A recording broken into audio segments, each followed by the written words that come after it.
এখন আপনি বলবেন হুজুর দাজ্জাল আসার বহু বাকি আছে, আমি দাজ্জালের ফিতনায় কিভাবে পড়বো? দাজ্জালের আত্মপ্রকাশের আগে, দাজ্জাল আসার আগে দাজ্জালের সন্তানরা দাজ্জালের কাজ চালাচ্ছে।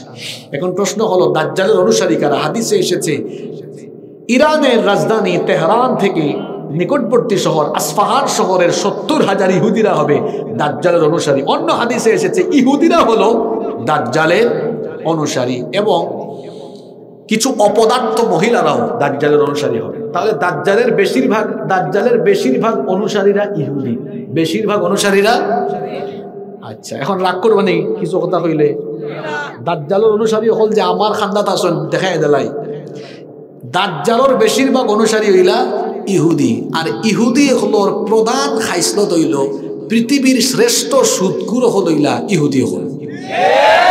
তাহলে আমরার সমাজও মুসলমানের নাম ধারণ হইরা সুদ খাইরা যেতাইনতে ইটা সবটি রইলা দাজ্জালের রুহানি সন্তান।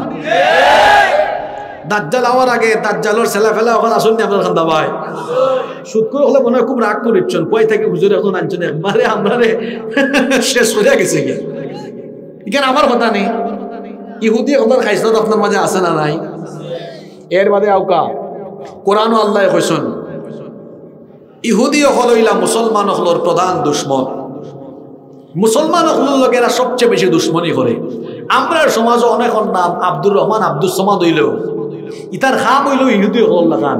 এরা আলিম ওলামা দেখতে পারে না, দাড়িওয়ালা টুফিওয়ালা মানুষ দেখতে পারে না, দিন কায়েমের আন্দোলনের মানুষ দেখতে পারে না। যারা আব্দুর রহমান আব্দুল সমাদ নাম লইয়া আলিম ওলামা দেখতে পারে না, দিনের কাজ বালা কাজ দেখতে পারে না, ইতা আসলে মানুষের জাত না, ইতা দাজ্জালের জাত।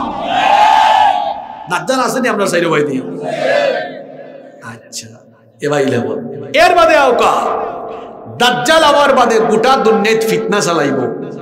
এখন কুর ই দুনিয়ায় ইমান টিকায় রাখা ভাই বহুত বড় বিপদ।